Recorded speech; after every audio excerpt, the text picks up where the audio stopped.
You know the trouble with freedom? People. If it were not for people, freedom would be wonderful.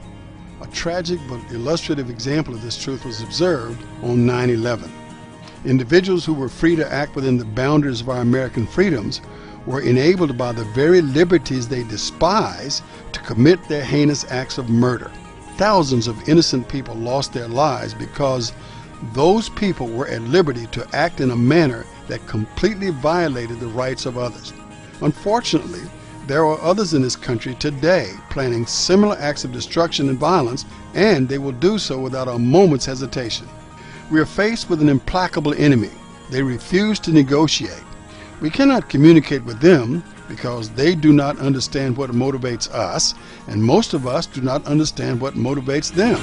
Nevertheless, the failure to understand or be understood is not licensed to perpetuate additional acts of violence and bloodshed. The challenge we face is the delicate balance between liberty and justice for all and the possible abrogation of some of the civil rights of a few individuals. Civil rights are rights guaranteed us by the government, with America being the preeminent example of these civil liberties granted to all.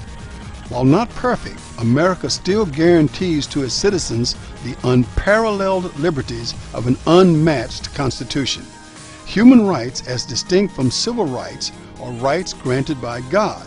Civil rights, for some, cannot be allowed to infringe upon the human rights of all.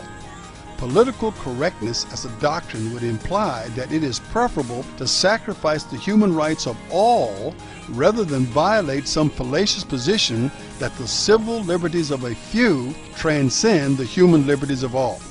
As one who is a grateful beneficiary of and a firm believer in civil rights and civil liberties, I boldly affirm that the right to live in peace and security far outweigh some alleged violation of the civil liberties of those who would do us harm. The Constitution, which promises liberty, also promises justice.